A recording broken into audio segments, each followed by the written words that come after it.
Guerrero joining me. Dirty Boxing number 5 in Houston. You're taking on a fellow friend in Yes. Desiree, Dirty D, in the Dirty Bantamweight Dez. division. I mean, let's start at that. I mean, you have a phenomenal story and background, and anyone who's watching this who doesn't know where you've come from to get here today, can you give me like a 30 to 40 second kind of, breakdown of how we got to this point? Of how we got here. Well, so I started training in, I think, 2015. And that was a year after I was involved in a domestic violence incident. I had an ex that basically was on some I can't have you, no one can, and came to my room in the middle of the night and climbed through my window and tried to shoot me. Um, I woke up and there was like a gun at my head, and I just grabbed it and went like that. And he shot like 3, 4 times, and one of them hit me through both my legs. Um, Doctors said that I was lucky that it didn't hit any femur or arteries. Right? That was like a miracle it didn't happen. And so since that incident, that's what kind of sparked me to start like to change my life, right? I lose the weight. I was 235 at the time. I was really big and just, you know, honestly battling like addiction with alcohol and food and stuff. Obviously food, right? Being that big. So when that incident happened, that was kind of like the thing that I was at rock bottom, and like I just changed like my mindset. I was like, man, like I gotta do something, I gotta change something. So my whole idea was I was gonna do cardio kickboxing to lose weight. And that's how I started. I got peer pressured into putting a gi on. And then I got peer pressured into staying after that class for MMA. And then it just kind of started like that. So I actually had my first smoker at like 202.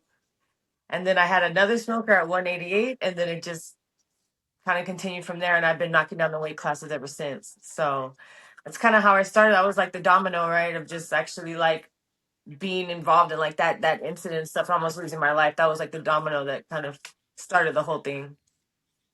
Yeah, I mean, thank you for sharing that with me. I mean, the origin story I think is incredibly important. I think it's phenomenal. You had that oh shit moment, and you decided to not let that define you and change your path and your trajectory to go on and live something better. From cardio combat to now making your dirty boxing debut. What a turnaround in 10 plus years. And Yeah. people may not know, but you've got a phenomenal MMA record. You're 10-3 right now as a professional and an amateur. You've got heavy hands to you. I mean, that instructor at cardio boxing must have been pretty good to set you on a path now on the verge of making your dirty boxing debut. I Yeah, mean, man. could life Man, it's crazy, right? Like when I think about like my first coaches and stuff like that, I always had them tell me that like they believed in me, right? Like I didn't ever go in there saying like, "Oh, I want to fight." It was like my coaches kind of pushing me like, "Hey, you should stay for this class. Hey, do you want to compete?" So it was like I always had like people believing in me before I believed in myself. So fast forward to now, like you said, all these fights and stuff. It's really been a crazy battle. I think the couple losses I do have, I would say, like, man, probably did more for me than all those wins did. Right. The last time that I lost, I was on Contender Series. What was that, in 2022? Maybe 23. I don't really remember. It's kind of, my life's a little bit of a blur, but that was the last time that I had lost. And being on that big stage and stuff like that, and kind of having that moment where I was like, man, like, am I made for this? Like, am I cut for this? Like, am I good enough? And then just having that battle of like coming back, right? Of just like, no, I do belong here. No, I am that bitch. No, watch this, right? I'm gonna go finish these girls. I'm gonna go get these belts, and then I got this amazing opportunity to fight for Dirty Boxing now, which I'm super excited. Like a lot of people that don't know me and stuff like that, and don't know my MMA style, like I'm a dirty boxing ass bitch. Like that's how I fight. I fight like this in MMA. So to have this rule set and like literally, I feel like it's catered to me. I feel like somebody went and had a meeting and was like, how can we make rules that cater to Rainn and like take away anything that she has a problem with, right? Because not that I don't like the ground, right? I'm a purple belt in jiu-jitsu, and I do wrestle heavy, but just getting, just being in my 30s now and stuff like that is like, man, I get like a lot of information in my knees. And so Mhm. like now, right, I haven't been wrestling, getting ready for dirty boxing, and now I feel amazing. I don't have any knee pain and stuff like that. So yeah, I'm like super excited for this rule set. Like I said, it's like catered to me. Yeah, absolutely. I mean, you talked about that competing in 23. That was, really the last time we seen, Desiree compete. She took 2 years off, had, a child, and now she's gone on a bit of a tear here at the tail end of 2025. I know you obviously had some matches in 25 as well, which you were victorious in. I mean, both of you are truly inspirations. I mean, kind of getting up there. I hate to say it, but I mean, older dogs in the MMA sport, but Yeah. young at heart, kind of having that second run at it. Do you feel that both of you are in a prime position to kind of represent, an era that, comes from MMA, that can come into dirty boxing, create some noise? And you know what? I'm going to say it. There's also a little bit later on, you've got Polina and Jessica.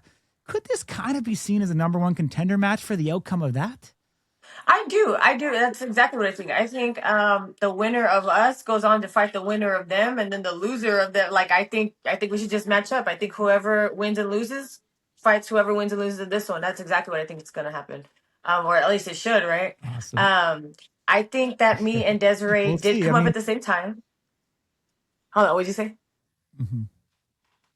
Oh, you didn't say anything. Yeah, yeah, Okay. no, I was just agreeing with you. So. Oh, okay. Yeah, me and Desiree, we came up at the same time. Kind of like right, like we started at the same time and everything. And so I actually don't feel very old. I feel like the only thing that I feel old, like I said, is just like my knees and the inflammation when it's cold.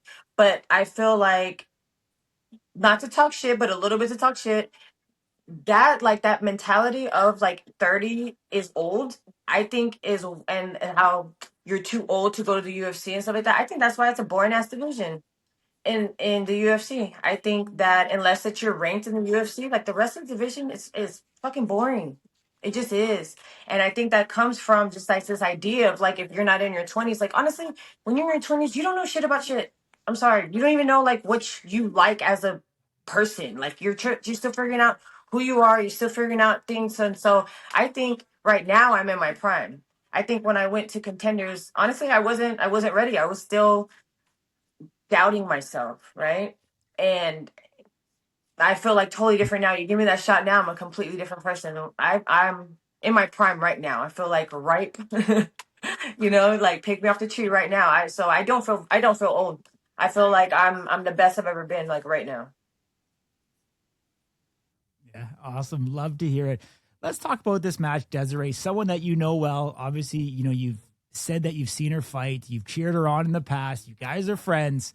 How do you put all of that aside to square off with her in that ring come January 30th? It is a little bit crazy because like I was saying on the other podcast, like it's normal to fight somebody and then have love and respect for them like afterwards, right? This is the first time that I love and respect somebody so much and then going in there and fighting them, right? So, but because of that, like I know exactly what I'm getting into. So there's not really like like I'm gonna feel bad punching her, she's not gonna feel bad punching, like we know what we're getting into and stuff like that. But I think knowing exactly what I'm going into is the reason why I have to pull the trigger, right? I know she's a dog just like me. And so there's not really like I feel bad, but I also like, protect yourself at all times. And I know exactly how she fights, like I said. So it is a weird feeling like emotionally. I'm like, Mhm. oh fuck, like, oh, I just want to hug her, right? Like, oh fuck, this sucks. But at the same time, like, she's a dog and I gotta Yeah, protect my face. for sure. I was gonna say the first time that you get some leather on your face, it might wake you up and be like, "Oh, okay, now this is on." Yeah. And she hits hard, even though she's fought at 15 and stuff. Like if you've ever seen her fight, like she's put girls out before, right? We had a mutual opponent.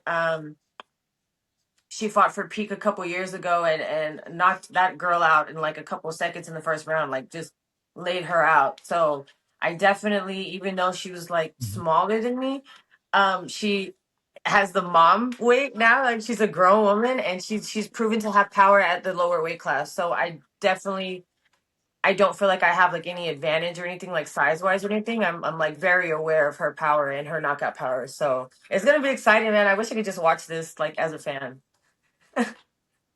For sure.